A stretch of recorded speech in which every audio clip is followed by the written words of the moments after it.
Hey there, so flat seas means groper. All this gear that I'm using today, you'll see in the description below. The tide's low now, it's on the run up, so it's about the first hour of the running tide. Some spots you can't fish when the tide's running in too fast. Some spots you've got to fish at low tide. Some spots are better at high tide. In this case, at this location, it's best around the low tide period, up till about the second hour of the running tide. Fortunately, the seas are fairly flat, so it enables me to be able to get into those spots that I can't normally get into. See how I go.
Position here. Hook can still pull.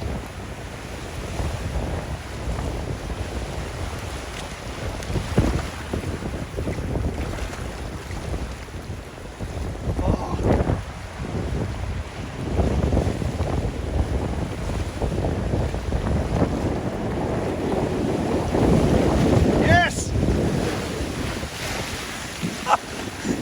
Yeah. Awesome, look at that. Let's get up on this rock here. Look at that. How beautiful is it?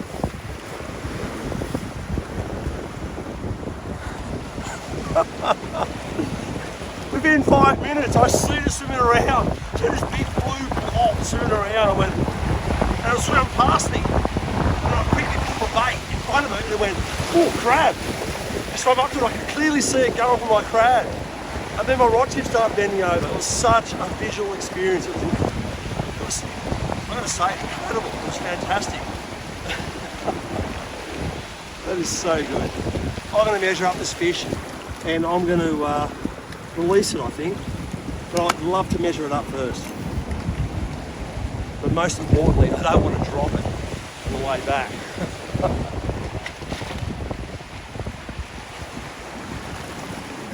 Very gently put that reel down. Oh.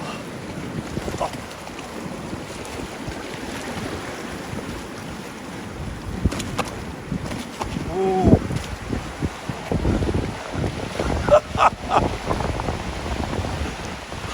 I am so happy.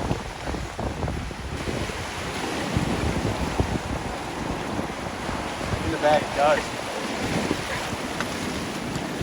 You know it's big when you see that. Okay, let's go and measure it up.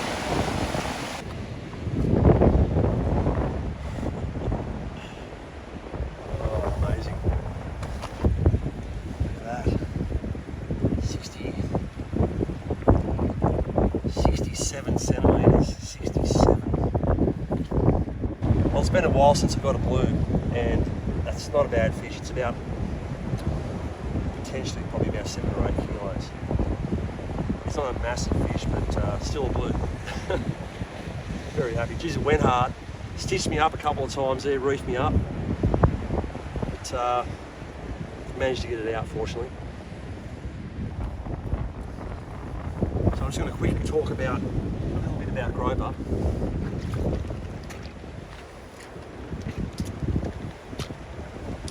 So I mentioned before nicknames, just a nickname groper. They're actually a blue wrasse, the eastern blue wrasse. Anyway, the blue groper is the male, the head of the harem, and then they've got a whole bunch of females, smaller females, which are browns. It's got a light red tinge to it, basically brown groper.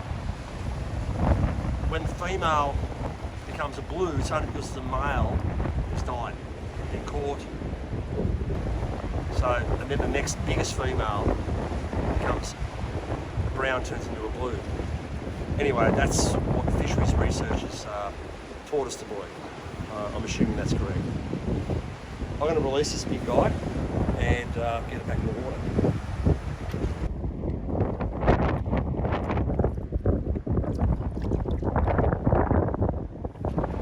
By the way, I thought I'd mention it. I christened the reel that blue. First fish on this reel. Okay, I'm going to release this big boy now.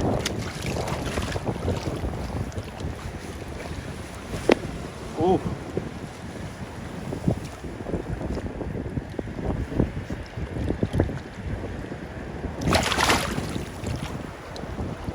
Straight under that ledge.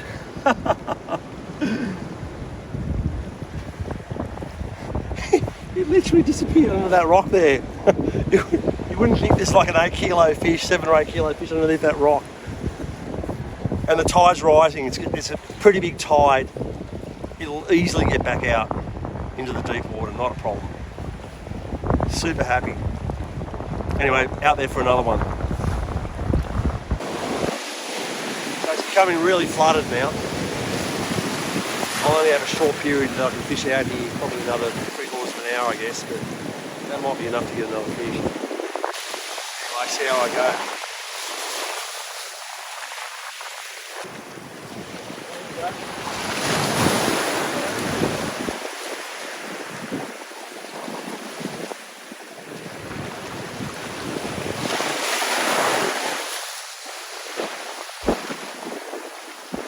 Brown, about a kilo. They still bite like that typical groper bite.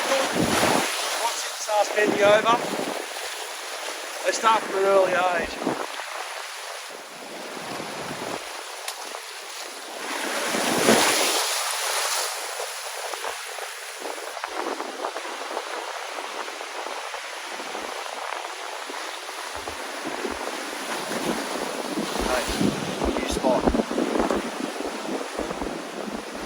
Funny, every time you move from one little spot to another, that anticipation of what's going to happen here.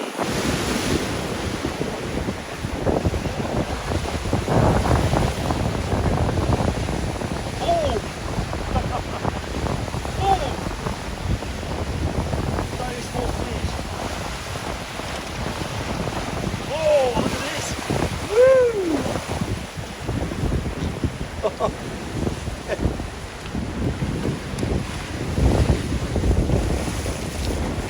About brown.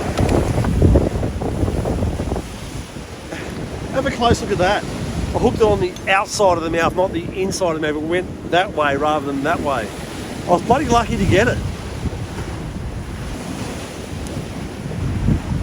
Those rubbery lips, mate, is one of their downfalls. If you get the hook in that rubbery lip, it's challenging to get it back out. So they use that lip to feel for crabs and little lobsters and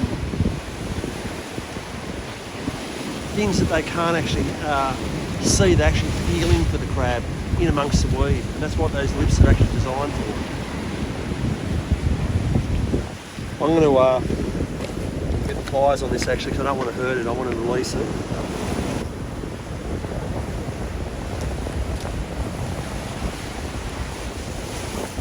Nice brown, nice brown. I reckon in the 50s, sort of maybe mid 50s.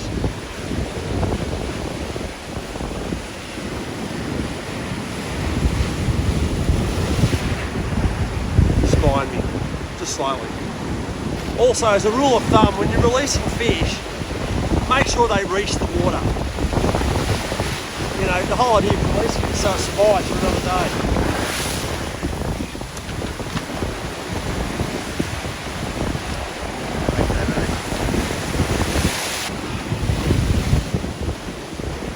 That was a really bad release job, you know.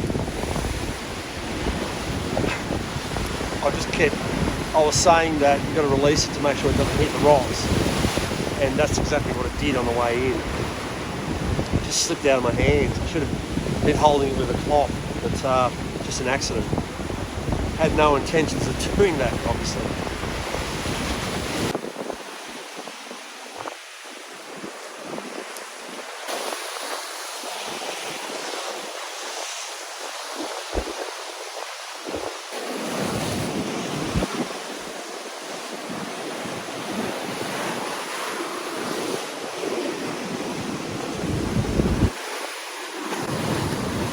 Oh, here we go.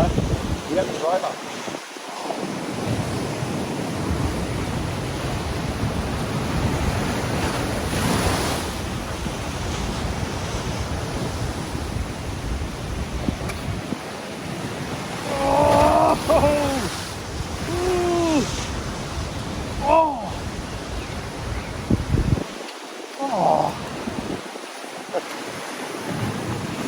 Probably similar size to the one I just landed. Surely it can't be the same fish I just released. What a bugger.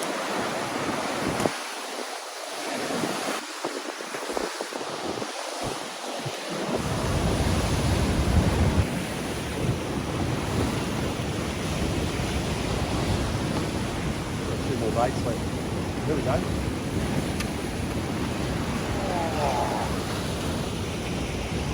What an aggro little bite.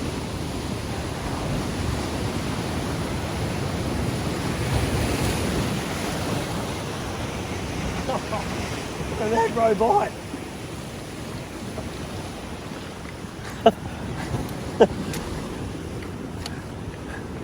I mean, you seen that bite? It was biting equivalent to like a snapper. Bang, bang, bang, bang, bang. Aggro little bugger.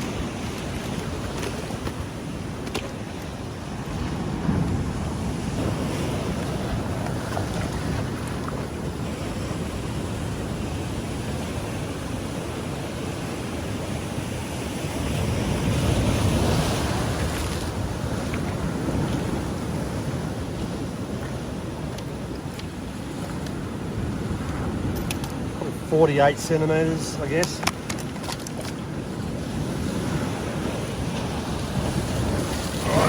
Really tight, and I'm going to throw it back in.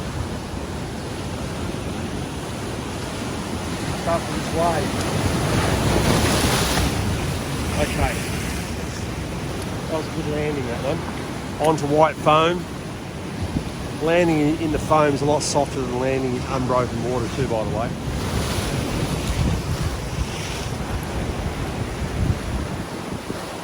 That's it, I'm calling it a day. I'm very satisfied. 4 gropers today. 1 blue, 3 brown. A bit of action. It's fantastic. You know, so groper, as I said in the last video, I may have said in the last video actually, that you can catch them all year round. They're a residential fish. A lot of anglers like to fish for them throughout the winter months, but you can catch them all year round. Anyway, that's it, wrapping it up. If you'd like to see more videos, share, like and subscribe. And stay tuned for the next one.